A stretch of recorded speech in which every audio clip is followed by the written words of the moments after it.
Welcome. It's indisputable. I'm your host, Rashad. Richey, good to be with you. We have a lot on the agenda today. Breaking down news of the day, my contributor, Mayor Mondale Robinson, mayor of Enfield, North Carolina, founder of Black Male Voter Project, also remarkable Rebel HQ contributor. Should be a fascinating breakdown. Top story of the day, Donald Trump, former president of the United States, bashing his former Attorney General, William, they call him Bill Barr. Let's go to it. Former President Donald Trump has now started to attack, not political opponents, but a guy not running for president. He attacked his former Attorney General Bill Barr on Truth Social Sunday. This was Sunday afternoon after it was only the beginning, as it turned out, speaking on New York's WABC radio with his longtime confidant, Roger Stone, who he pardoned back in 2020, by the way. Trump, at 3 different points in the conversation, went after Barr over his assessment that Trump is toast if half of what is charged in the 37-count federal indictment against him is true. This thing is a disgrace, Trump said, of the indictment against him. And virtually everybody other than a lowlife like Bill Barr, who, as you know, I terminated because he was gutless. He wouldn't do what you're supposed to do, but everybody says this is a disgraceful indictment. Really? Everybody? Trump? The people running against you don't seem to think so. Also, you're at about 31% in popularity. I'm gonna get into that in just a moment. Later in the interview with his crime buddy, Roger Stone, Stone posed a question to Donald Trump: whether the man he installed as the nation's chief law enforcement officer was secretly working against him. Do you believe that former Attorney General Bill Barr is in fact part of the deep state? Stone asked. Trump refused to go quite that far. Now, I want to give you some insight here. These gentlemen, if I can call them that for the sake of the commentary, they planned the content before the interview. He knew the general direction of the questioning. It was the moment to say something against Bill Barr and to plant the new narrative. Now, here's what will happen. Conservatives will start calling Bill Barr a member of the deep state.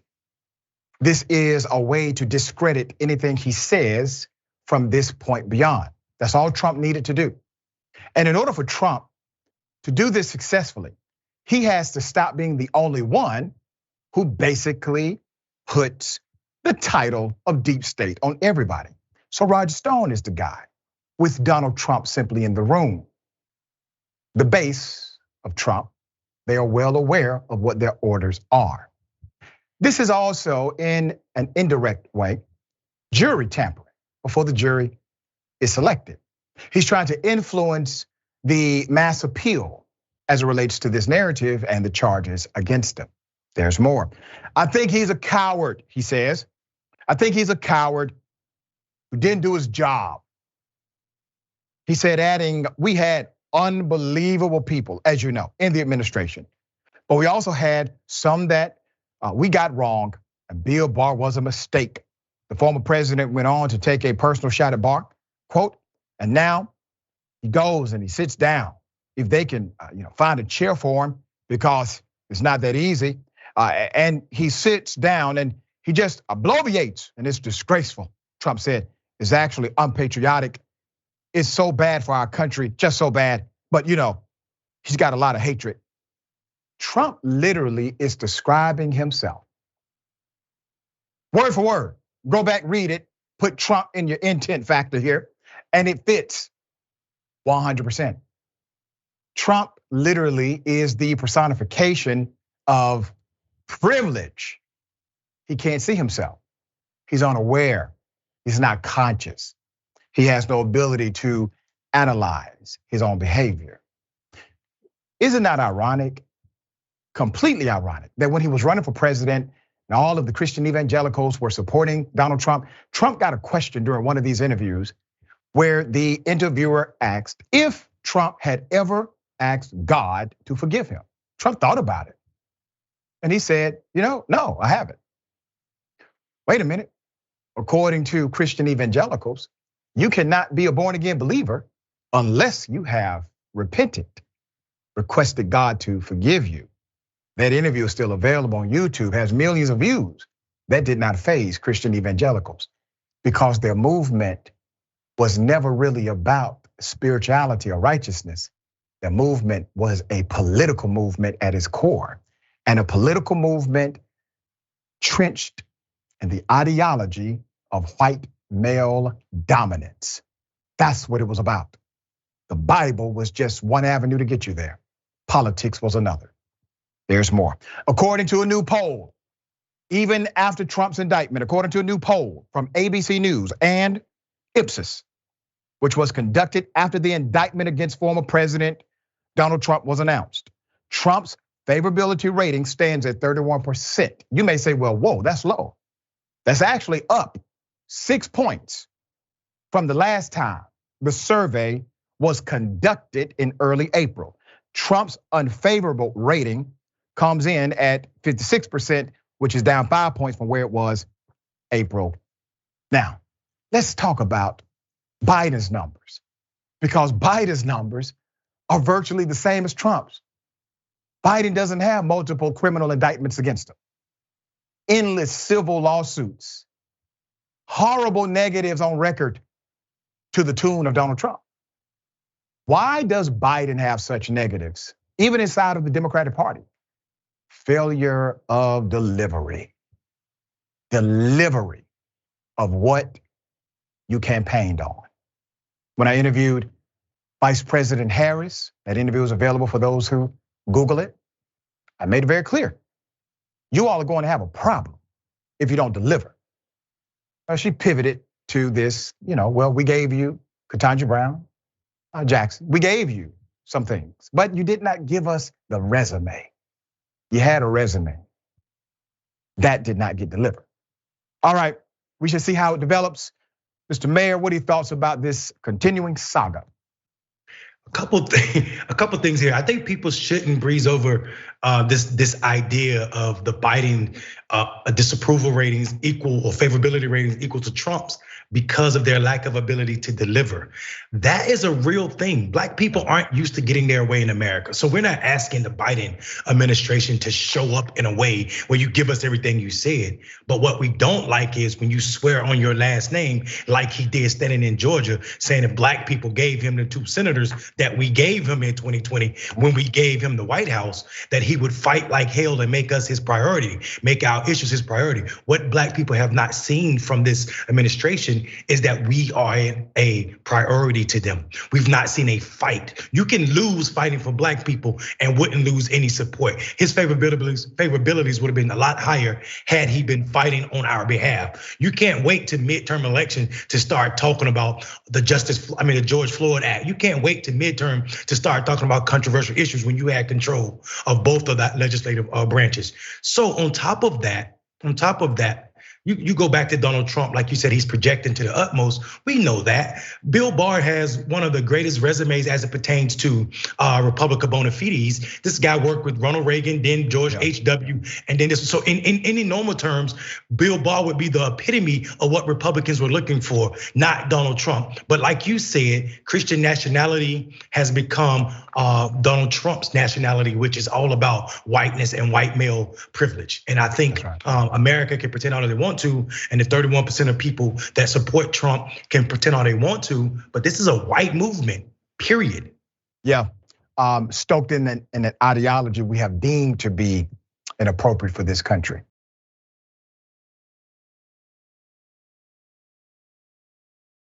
A cop fired for punching a woman handcuffed because he got mad. Here it is.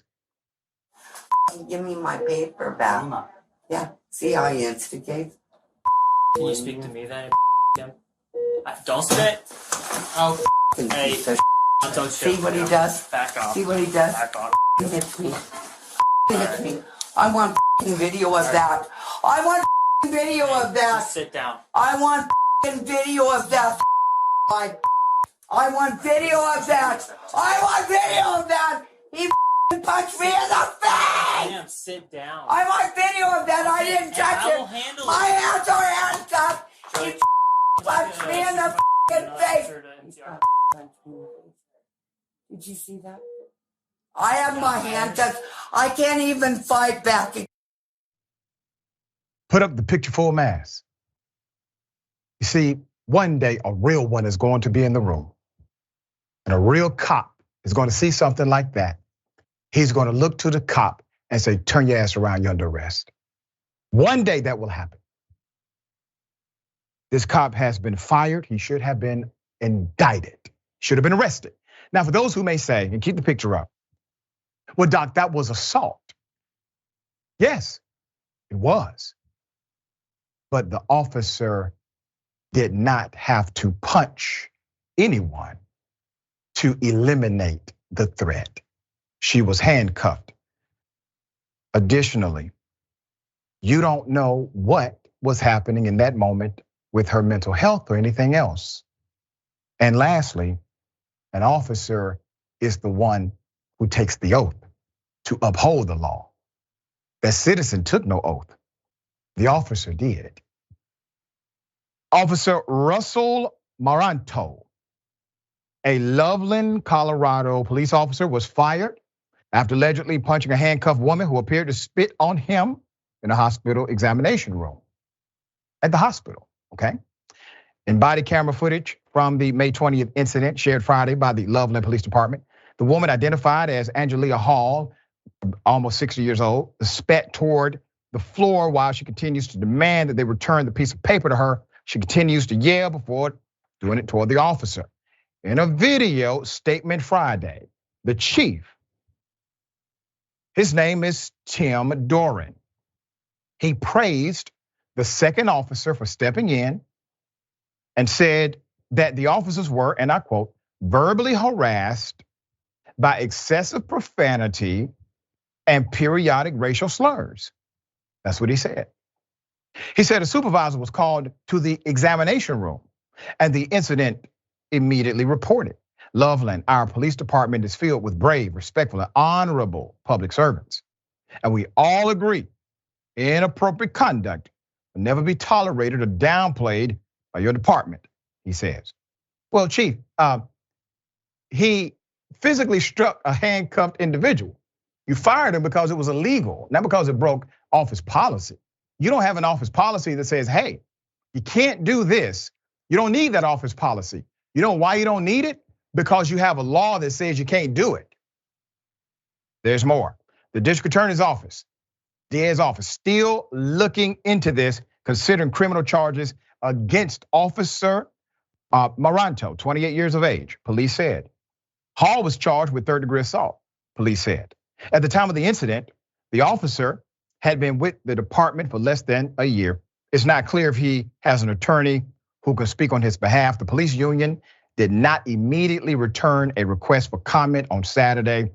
Hall could not be contacted, all right? The police department came under fire in 2020. This is another dynamic. Let's put it up. In 2020, and a now former officer injured an elderly woman with dementia during an arrest.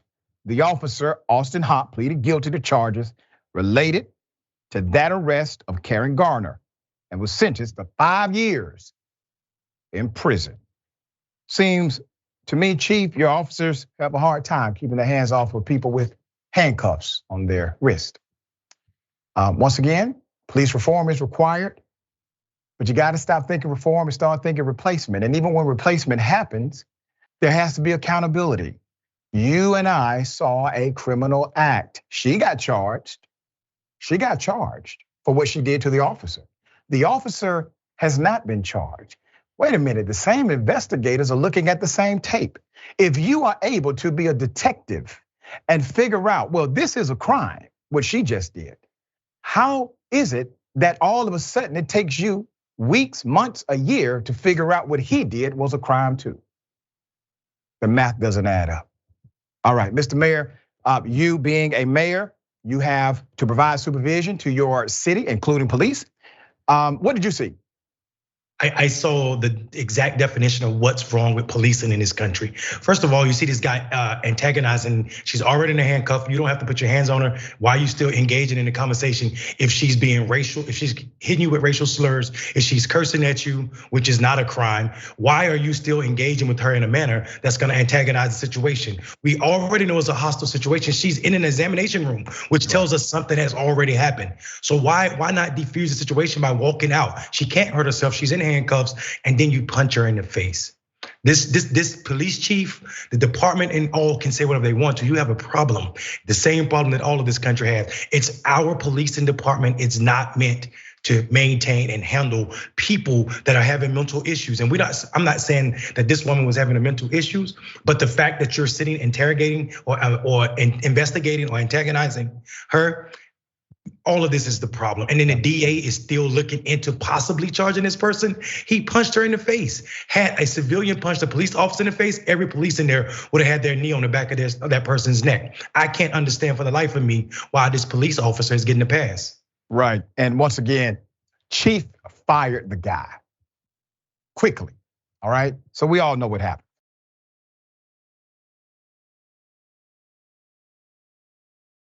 A teenager found decomposing inside of an SUV. Nobody noticed, nobody checked. Put up the picture. The body of a teenage child was found in a stolen SUV that had crashed and was then taken to a city tow lot. Now questions are looming over how authorities did not initially discover the body of who family members have identified as 17-year-old James Stokes. According to WTMJ News, authorities towed a stolen white Kia SUV to the lot after they were called to the scene where it crashed into a tree near North 91st Street. This happened Thursday, June 1st. They discovered that the vehicle was stolen, and they took the driver, who was a 16-year-old child, to the hospital. Officers arrested him after he received treatment for his injuries. The car, which was severely damaged by the crash, was towed to a lot located at 3811 West Lincoln Avenue, not very far.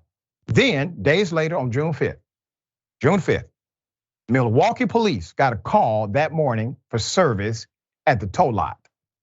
When they arrived, they found a body on the floor of the back seat of that stolen SUV. Now, police, alongside Milwaukee Public Works officials, are trying to determine how the teen's body wasn't immediately found at the scene. There's more. In the days after the crash, King and her family put up flyers and made posts on social media about the disappearance of the young Mr. Stokes.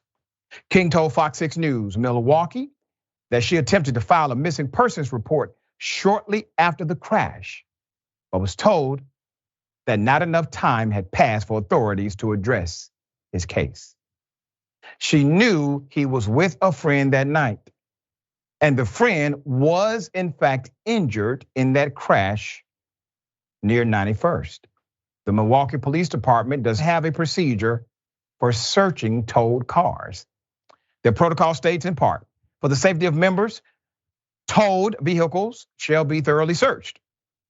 Let me say it again. For the safety of members, towed vehicles will be thoroughly searched. The search shall encompass the entire vehicle, accessible by key, including the passenger compartment, glove box, and trunk. This is the second time in 2 years a body has been left inside of a wrecked car and was taken to the tow lot in Milwaukee. For this to happen one time in the lifetime of a police agency is too many. For this to happen twice within the span of a couple of years is systematic. There is a culture, obviously, of neglect. And if you refuse to do the very basic things, like check the car, how are you investigating cases and gathering evidence? I don't understand. Because investigations require thorough review. Thorough review is required for judicial presentation. Judicial presentation is required to get actual criminals off the street. See how that works? So you have a police department engaging in this level of negligence. Please keep in mind, we simply know about 2. I guarantee you there's much more behind that. Mr. Mayor, what is this? This is they can't say they have a policy of checking cars for the safety of the members because we see that they don't. And just as you said, we know about 2 because of bodies. What would have happened if something else, something more nefarious was in that car, a bomb, say? You're just hitching cars to tow trucks. Everybody who had a case doing something or that had something to do with this tow yard, I would bring it back before the DA. This is disgusting to me. The fact that a black body laid there decomposing and the mother was looking for her kid immediately after this situation. Who was in charge of this investigation? Clearly no one responsible. They towed the car, so many people involved in what was supposed to happen that did not happen. And it looks so bad for a police department that already has so many problems. Yeah, again, and policing not in communities. Exactly, and listen, there's a black kid, there's a black child who deserves justice. This deserves to be solved, and the person or people who did it need to be brought to justice, period. But you lose precious time to do that level of investigation when you decide not to do the bare minimum to make sure that every citizen is afforded the opportunity at justice, period. The mother needs justice. Somebody killed her baby. All right, we'll keep you updated as the story develops. We got more on the other side. It's indisputable. Stick and stay.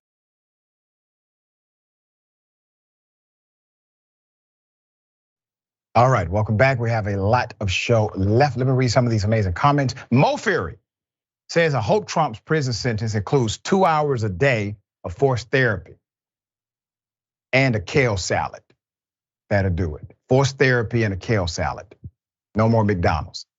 He won't last a week.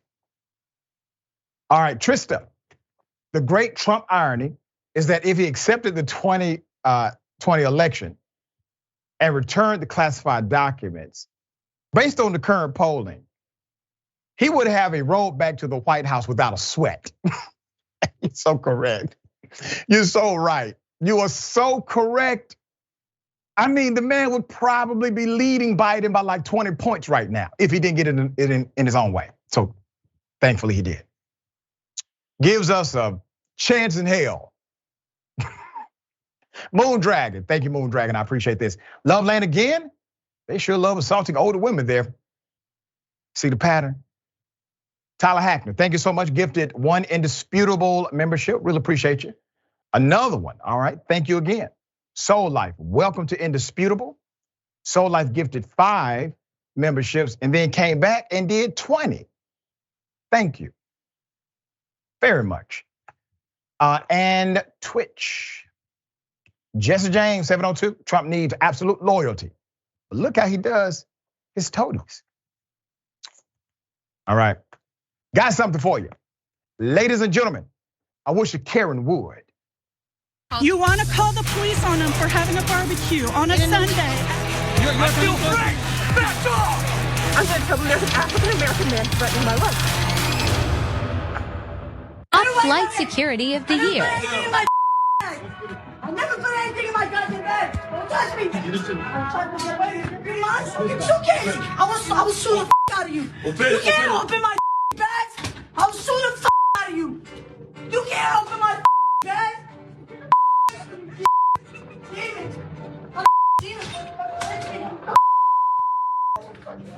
Get away from me. Get away from me. Why are you doing this? Get away from me.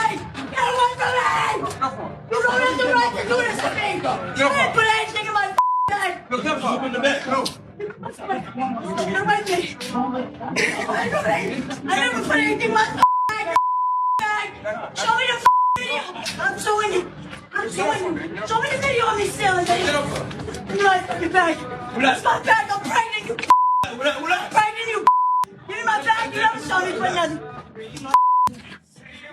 Lock that door. That's the best thing to do.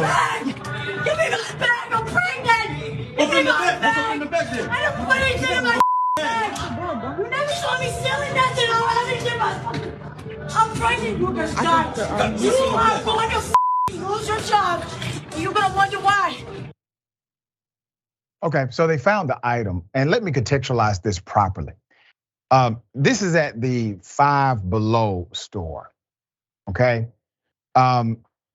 that's too much energy, in my opinion, to stop someone from stealing at the Five Below store and to steal at the Five Below store. A lot of energy here. But I want to remind you, and I got more video, I want to remind you of a few things.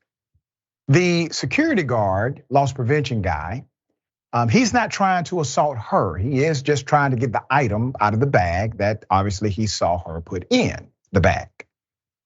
And they let her go. They actually allow her to leave once the item is retrieved. That's to contrast what we have seen in recent weeks, where a security guard was allowed to kill a person, shoplifting. I mean, they went all the way outside before they did the killing, the shooting. Also, one person got in their car, ran over an alleged shoplifter from one of these stores. He didn't do any of that. He got the item and he let her leave. But then she came back and tried to explain why she stole it. It was interesting. Here it is. A few moments later. I have a receipt for that too. You're losing your job? You're a bozo. I was gonna return it. Bozo. I can't wait. I can't wait.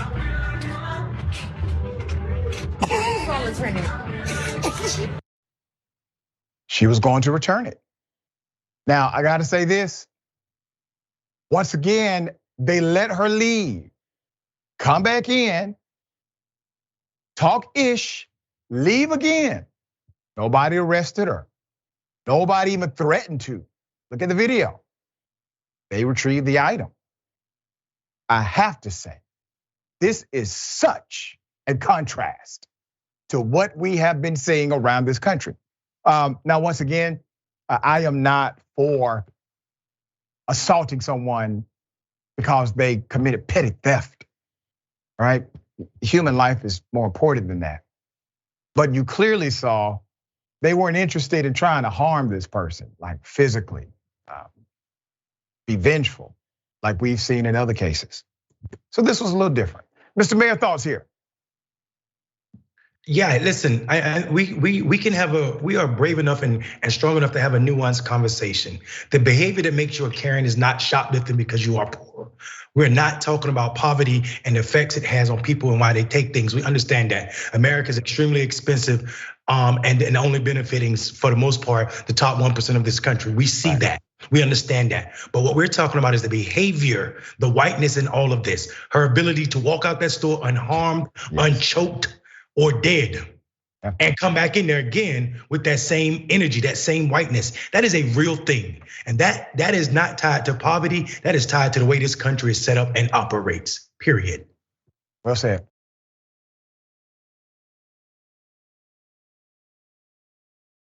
Hell of a thing. Guy goes to Walmart, gets his items, has a receipt. This still happens to him. Here it is. I got it. Hey, just stop. Stop fighting it, okay? Look at me. Here's the receipt, bro. Read it, dumb. Get on me. Read my receipt. Read it. It's went past the receipt. Read my receipt. Is this supposed to hurt me? No, you're Dayton, please. Are you reading my receipt? Dayton. Get the off me. Dayton, please. Please. Can you have him read the receipt? He's not doing nothing wrong, officer. Dayton, stop. Dayton, put your hands behind your back. Okay, calm down, I will. Dayton, do it. Just do it, Dayton. Okay. He didn't do nothing.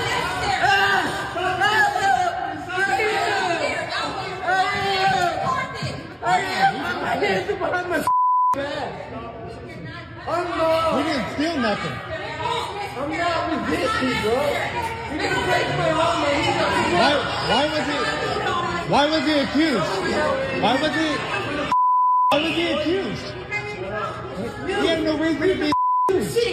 So he has to prove his innocence before they prove he's guilty. What are you doing? So the burden of innocence. Oh my God! Read the receipt, bro. No, I'm not.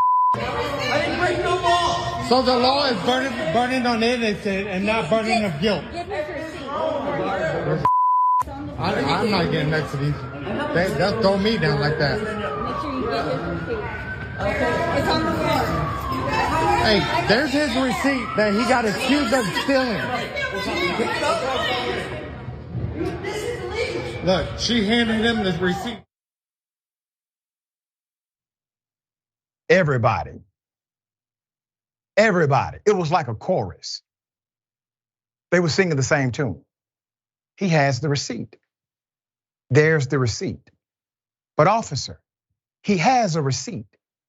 The officer couldn't hear any of that because he was committed to the job of arresting someone who did not deserve it. Police in Kansas City, Kansas, are now investigating this encounter recorded on video that shows a man being held down by multiple officers in a Walmart superstore on Thursday.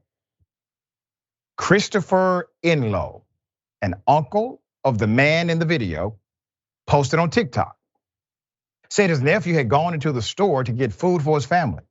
He said his nephew was accused of stealing pizza and was tackled by officers. The Kansas City, Kansas Police Department said the incident is being reviewed to determine whether the 3 officers involved complied with policy. Before I give you more background, I cannot dismiss the policy of Walmart. Walmart has a zero tolerance policy for theft. They prosecute virtually every permeation of it. Even some misunderstandings end up going the criminal route until exoneration occurs. So believe this, if you believe nothing else. Those officers felt very comfortable inside of Walmart because of the policy of Walmart. All right, there's more. Police said review of the incident began before the video, which was recorded by Enlow and verified by NBC News, was shared online. Enlow said he called his 24-year-old nephew to bring him some gas after his vehicle broke down in front of the Walmart. After his nephew left, Enlow said he realized the vehicle still would not start and asked his nephew to return with jumper cables. His nephew went inside to get food while Enlow waited for his vehicle to start, he said. Less than 10 minutes later, a woman went to Enlow's car and told him his nephew was being tackled by officers, according to Enlow. Enlow said his nephew told him a police officer had asked if he had a receipt for his purchase. And after he said he did, he continued to walk away. In the video, people standing around can be heard telling officers that the man had a receipt and that he had been next to them in line paying. The officer then ran up, grabbed his nephew by the neck, threw him into a vending machine, the nephew said, according to Enlow. The video shows the interaction after the nephew is already on the ground and is being held down by an officer. So what's the scene here? So the officer, I guess he is enforcing receipt in hand, whatever statute that may be. Hey, do you have a receipt for that? Yeah, I do. Keep walking. Let me tell you why that's important. Number one, that is an exercising of rights. You see, the officer is a governmental official. In order to get anything off of me, in order to get anything that is my property, you need one or two things: a warrant or justification of a crime, and you can search me. But you had neither. So already this is constitutionally prohibited because you are a cop, sir. You have certain restrictions into your interaction with people. There's more. In a statement, the police department said the officers will be held accountable based on the outcome of the investigation. The KCKPD expects all officers to follow all policies, procedures, and the law when interacting with the public, police said. Walmart said it will not comment until police had released their report into the incident. And I guarantee you, if there's any way for them to spin this, you can't spin it and say the guy stole anything. He had a receipt, that's a done deal. But if they can spin it to say, but when he did this, it seems suspicious. And under that suspicion, the officer investigated and decided to engage, right? This is one of those public-private partnerships that has no memo. There's no MOU. They're just understood. They work together, right? A guy who already is having a bad day. I mean, his car broke down. The man buys a pizza. Everybody in the damn Walmart, except for the cops who are supposed to be detectives, are aware he purchased the pizza. They hear nothing. There's no reasonableness at all from these officers. Where's the humanity? Officers, I hope somebody gets you this video, and I want to ask you a question. What if this was your brother, maybe father, uncle, good friend? Would you say the cops that did this to him are good cops, were acting in good faith? No, you would say, those cops are jerks. Why would they do my brother like that? And so I'm saying, these cops are jerks. Why would they do my brother like that? You see, we're all connected, every single one of us. And once we understand that we are all connected in this experience called life, maybe we start acting as if we give a damn about the humanity of the next. Mr. Mayor, thoughts?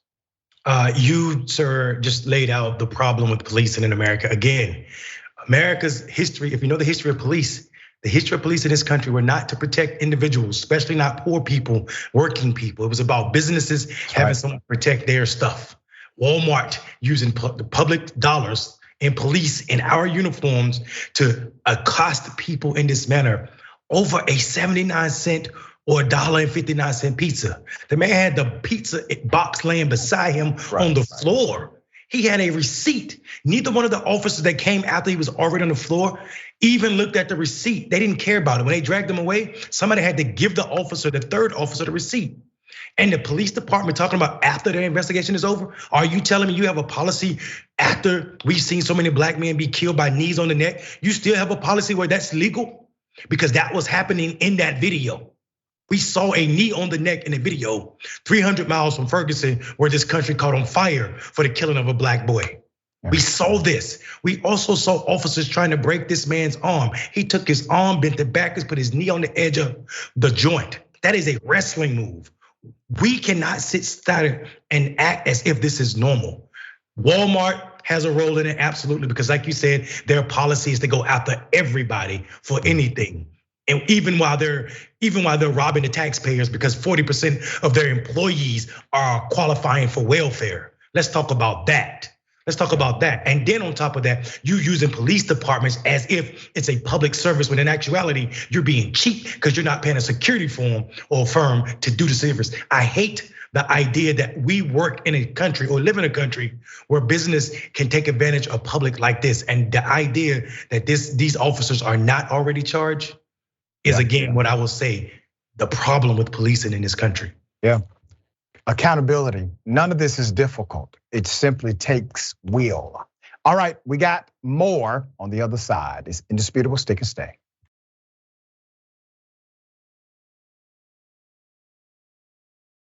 All right, welcome back. Let me say something about my dear brother, the mayor. It's like in the middle of the night where he's at. And he is being very gracious to make sure he can still join us live, man. Talk to us about your journeys and how you are sacrificing right now in order to broadcast. Oh, I wouldn't call it a sacrifice. Anytime I'm standing beside you, learning from you, it's a blessing. But I am celebrating my wife's 40th birthday here in Greece, and it's around 10:20 right now. And she's sitting beside me, laughing and enjoying the show just like I am, brother. We both fans. That's so beautiful. Thank you all, man. That's very nice. You are now going to make the bar really high for me. I appreciate all you do, brother. Okay. We got some comments. I'll read as many as I can. Lynn says, I wish the same energy that went into attacking shoplifters went into resolving the reasons for shoplifting in the first place. There you go. Will. Also, I think this is Savitas Vox, I believe. Dr. Richey, look up target's fixation. This is what many of these incidents have in common. All officers should be trained about target fixation. That's what it is, target fixation. I got it. All officers should be trained about situational awareness. It is a safety matter. That's correct. Yeah, target fixation. I'm gonna look that up. C. Michael Henson, thank you, C. Michael. I'm so glad that the Karen thief was not harmed, but that look in the eyes, I would have just let her go. What in the world was she stealing? C. Michael again, thank you again. It had nothing to do with the receipt. These officers wanted to use this as an opportunity to impose physical dominance over anyone lacking prowess.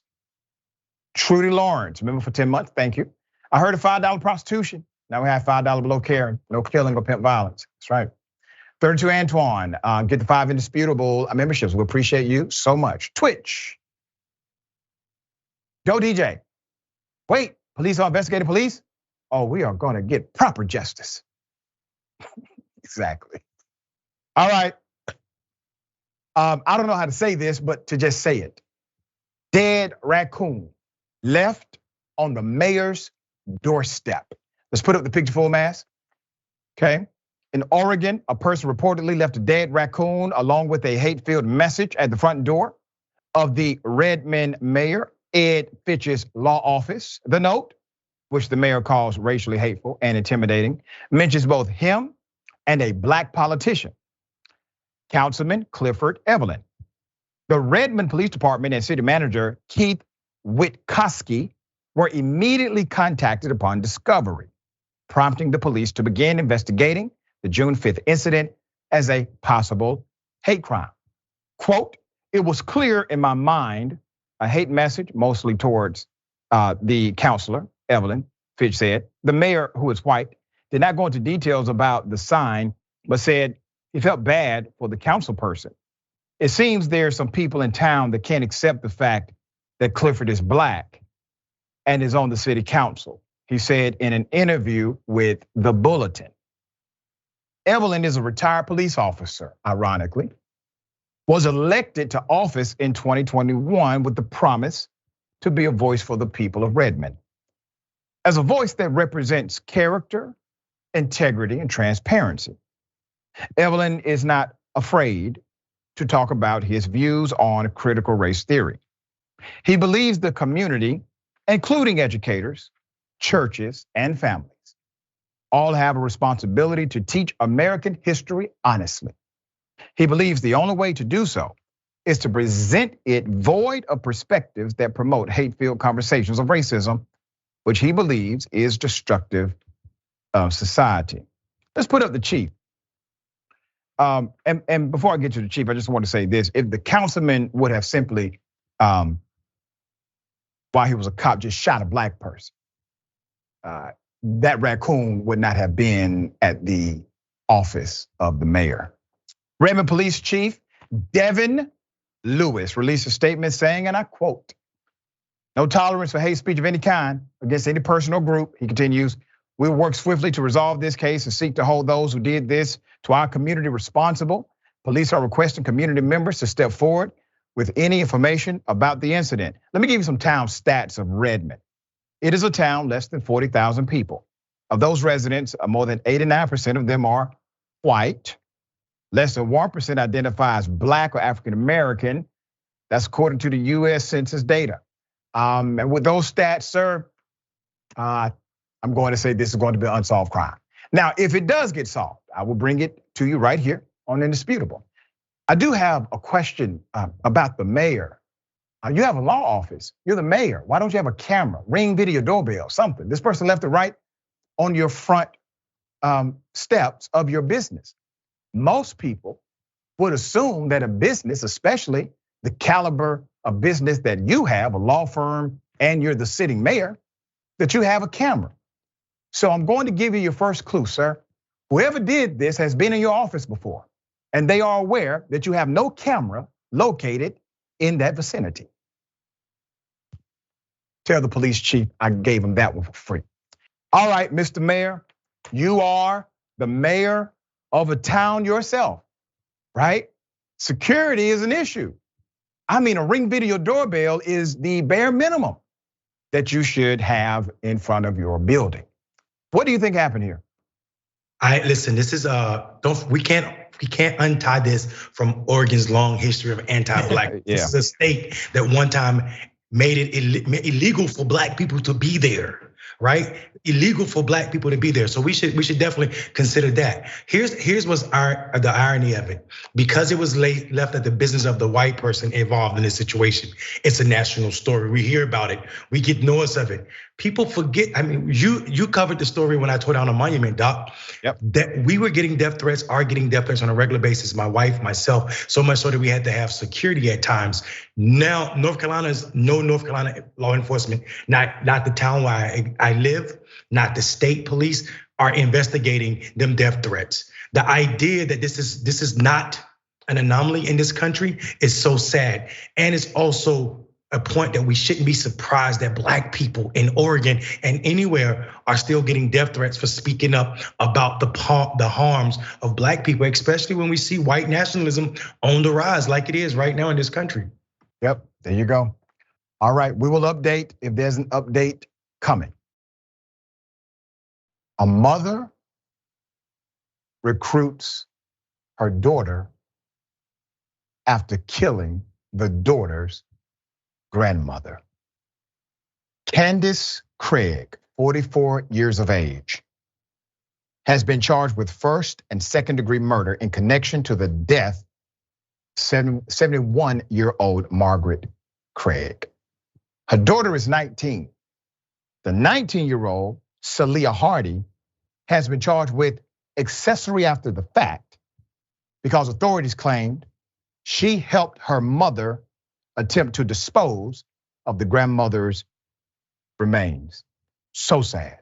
Police claim Candace allegedly murdered her mother on May 23rd, following an altercation, and then had her daughter dispose of the remains, which were reportedly being kept in a blue bin in her bedroom. While police were still working on identifying a motive, according to the press release, police responded to the family home in the 200 block of Hill Road about 1:35 p.m. This was on Friday after an unidentified 911 caller said they had not heard from Margaret Craig and were worried about her welfare. Candace Craig answered the door and allowed officers inside to search the home. When police entered the basement, they recognized the smell of putrefaction and observed blood tissue on the floor where 3 white plastic trash bags were located. The document also revealed that police found a knife on the floor of the basement and recovered a chainsaw, cutting utensils, cleaning materials scattered nearby. They also found blood splattered throughout the basement. Candace Craig is charged with first-degree murder. Her daughter is charged with accessory. A preliminary hearing for Candace is scheduled on July 3rd. She's being held without bond. This is what you call a tragedy, beyond belief, beyond belief. I'm covering this story Because number one, I want you to check on folk that you know, okay? Check on them. The reason why there's some level of justice here is because somebody cared enough about the grandmother to not simply knock on the door, but to call 911 and say, I haven't heard from her. Can somebody check on her? This is not like her. Police did check, and they were able to find all of the incriminating evidence necessary to effect an arrest. Also, for young folk, I mentor a lot of young people. If somebody loves you, let me be very clear. If somebody loves you, truly loves you, and they do something horrible, they do something that's irrevocable, and they know they're going down, it's nothing anyone can do to take it back. If they love you, you are the last person they will call. All right, Jordan, thoughts here. This is horrible. Thoughts go out to, surviving family members who are affected by this, and I don't know what would cause somebody to do this, but wish they would have gotten the help that they needed to prevent this from ever happening. It's really tragic. You see disturbing stories like this, and you always wonder why, and then we move on. Not that it's going to be a one-size-fits-all approach, but a better investment in mental health services and community resources to get people the help they need well before they even do anything like this. Is just, again, through this story and other stories that we've talked about and will continue to talk about, they're all just reminders of how people have issues within themselves, within their minds, that go unaddressed for years, and it festers into something like this. And this is how it manifests. We can prevent these if we took better care of each other. We took better care of our society and people within it. One step of that process is a better investment in mental health services. Yeah. All right.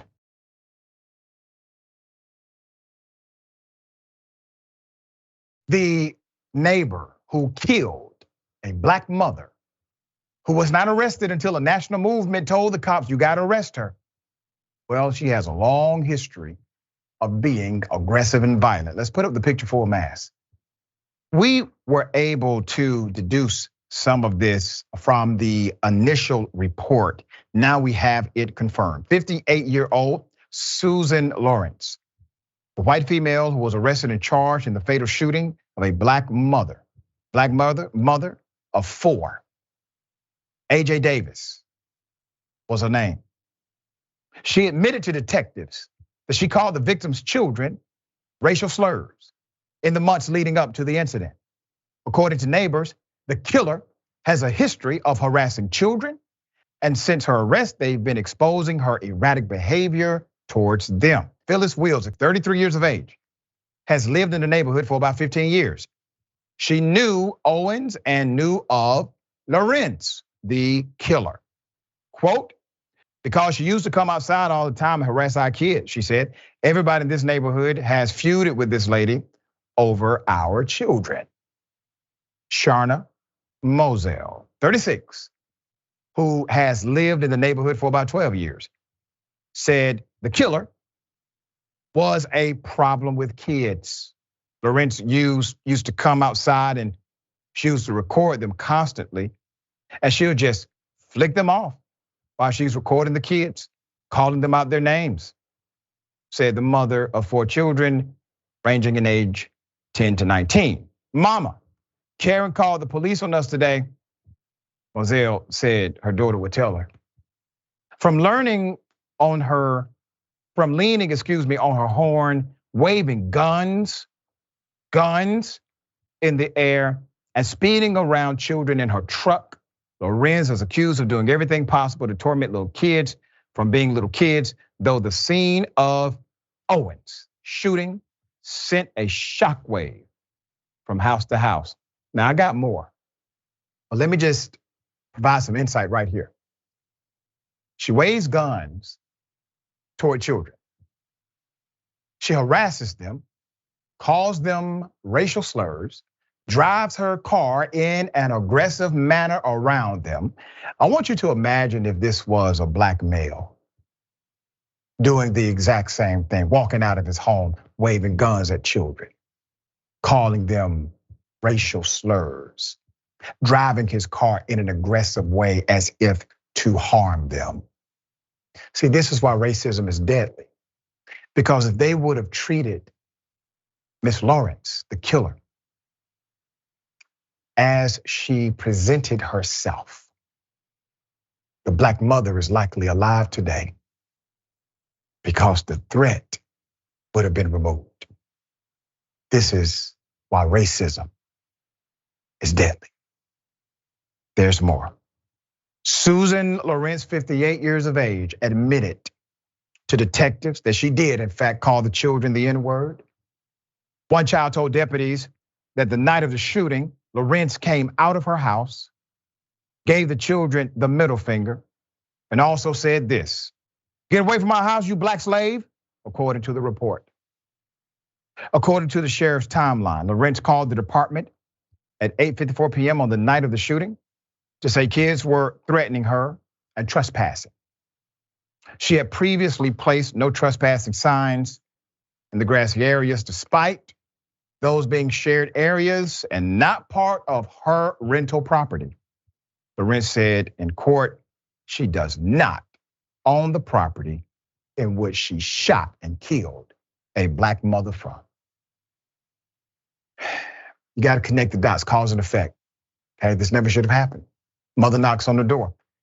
The tragedy, on top of the tragedy, is that Lorincz was not arrested.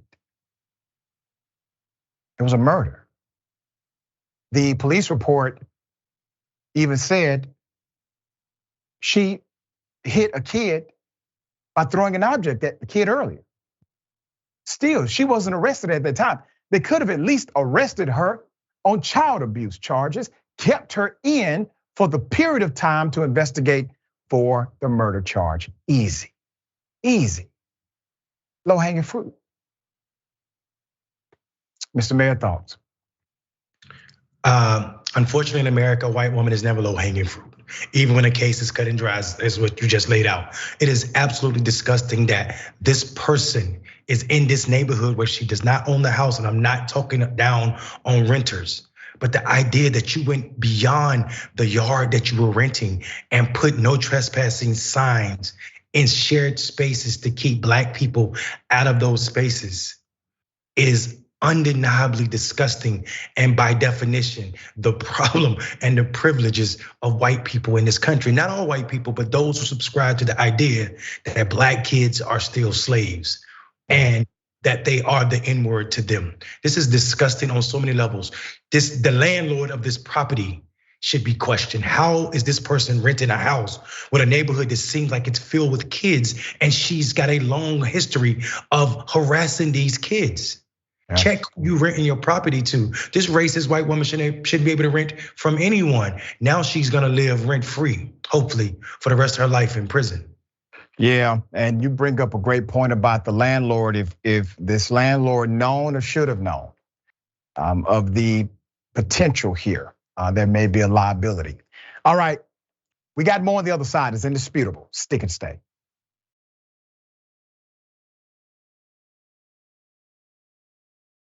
There's an update to the Central Park Karen, believe it or not. This Karen decided to Karen to the very end. Let me remind you of the original video, and I will give you the update to this. Here it is. Sir, I'm asking you to stop. Please don't come close to me. Sir, I'm asking you to stop recording me. Please don't come close to me. Please take your phone off. Please don't come close to me. I'm taking a picture and calling the cops. Please call the cops. Please call the cops. I'm gonna tell them there's an African-American man threatening my life. Please tell them whatever you like. There is an African-American man. I am in Central Park. He is recording me and threatening myself and my dog. I'm being threatened by a man in the ramble. Please send the cops immediately. Remember that? That man could have died that day, okay? Could have also been severely charged if he had not had that video, okay? All right? Now, she decided to sue some folk. Let's do this. Let's get into it. The woman dubbed Central Park Karen lost an appeal after an appellate court refused to reinstate a lawsuit against her former employer. The Second U.S. Circuit Court of Appeals in Manhattan declined to reinstate Amy Cooper's lawsuit on Thursday in a 3-0 decision. She argued her former employer, Franklin Templeton, illegally fired her on the basis of race and defamed her by branding her as a racist, according to Reuters. Man, she got some bad legal advice there. Amy went viral, as we all know. Let's put up the brother who was there bird watching. Talk about the most peaceful thing in the world, all right? So Amy went viral on social media for calling the police on Christian Cooper. Isn't it ironic they share the same last name? Connections.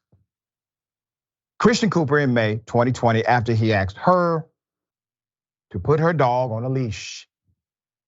Amy claimed that Christian was an overzealous bird watcher and the incident had nothing to do with his race. What? But you made it about race, ma'am. You were the first one to talk about African-American black man attacking me and the dog. You had to put the dog in the lie? That was required?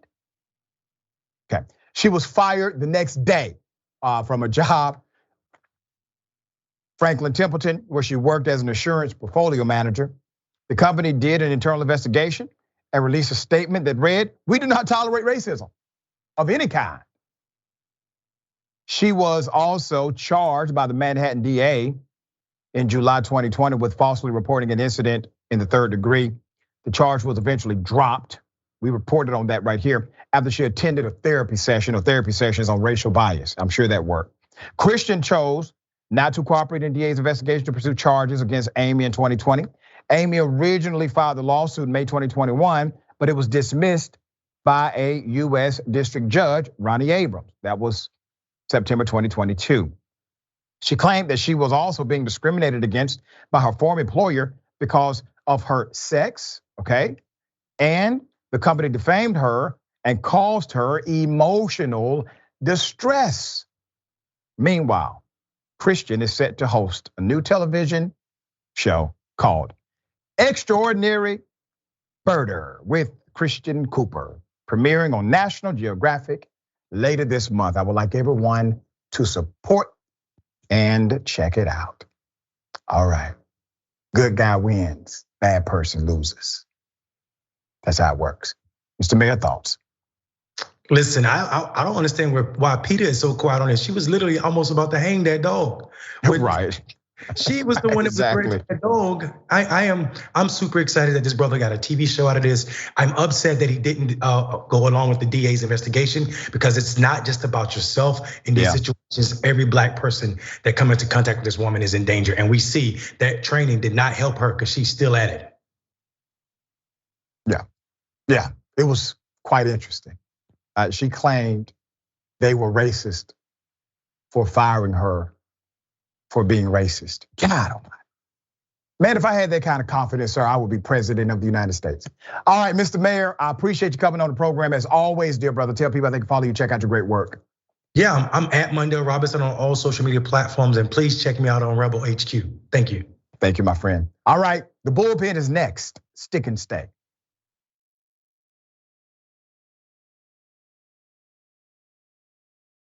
All right, let's get it. Ladies and gentlemen, welcome to the bullpen.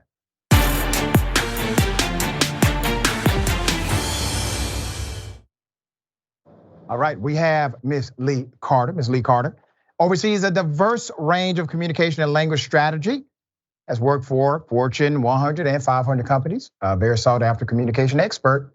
I thought we would bring on the program and talk about the communication from Donald Trump's camp. Okay, this is going to be interesting, Ms. Carter. We are going to chop it up about Donald Trump, the latest indictment, the spin that's coming from the right. I don't want to presume what you know or believe about the charges and the conversation around it. So if you would, give us your sentiment and I will then opine. So I find this whole thing absolutely fascinating because in many ways it is completely counterintuitive. You would think anybody undergoing indictments, plural, would become less popular. People would want to see them not run. You would think that you would say that somebody else might be better served to run, but that's exactly the opposite of what we're seeing in the polls. In fact, about 3/4 of Republicans are more likely to vote for him today than they were before all of this happened. Most are saying that they see this as politically motivated. So Donald Trump is putting out this message. You can count the number of times he says witch hunt, and people are buying it. Specifically his base. Now, that is not to say that independents and Democrats are buying it, but what we're focused on right now is the Republican base because that's what's going to dictate the primaries. And you have a great point. And I read earlier in the show, the polling data that shows Donald Trump actually moved up 6 points after the indictment. And as far as unfavorability rating, he's at 31% in the latest poll, but so is Biden. Biden's at 31%. Biden doesn't have 2 criminal indictments and a combined charge docket of about 80 charges between the 2 cases. So you literally have this, I guess, victim messaging that works with conservative voters. But there is something interesting that I think Donald Trump did early in his campaigning. He made his base okay with politically motivated prosecution. Because he ran on the platform of lock her up. Well, who is her? The political opponent. Well, that's called a political prosecution if you actually get in there and do it. He also had a conversation with a foreign head of state, trying to get that foreign head of state to investigate an American citizen. So this individual has politicized the role so much that it has become normative. I don't think people care anymore about the narrative per se as it relates to classified documents. I'm talking about the folk that are going to vote for him no matter what. But you do have Pence in the race now. You got Chris Christie, who is the one talking about that and more. You got some other folk. I believe DeSantis is in there. I believe that they are probably doing this because they think Trump doesn't make it past the Republican primary. What say you to that? I think you're right. I think there's a few candidates who are probably just trying to put themselves out there on the national stage for the first time and maybe are really running for vice president. I think there's a bunch of others that are hoping that Trump is just going to go away and they're going to be able to rise from the ashes. Specifically, I think Ron DeSantis is the one that's hoping that the most. But what's interesting right now is there's not a whole lot of movement among anybody since they've made their announcements. Everybody's staying pretty much flat. DeSantis has lost a lot of support. I think that's in large part because he's made so much of his campaign about the culture wars. And that's not what Republicans want to hear about. 9 and 10 want to hear about the economy. So he's missing the boat entirely. Yeah, you make a good point again. Donald Trump will talk about the economy. He just gets in the way of his own messaging, right? DeSantis, he doesn't talk about the economy at all. Then Chris Christie, his message has been about how horrible Donald Trump is. And then Mike Pence, I mean, is Mike Pence really running for president? I mean, is he really running for president? All right, because I can't tell. Now, you have a messaging dynamic. At the end of this, my prediction is you're gonna have 3 people standing.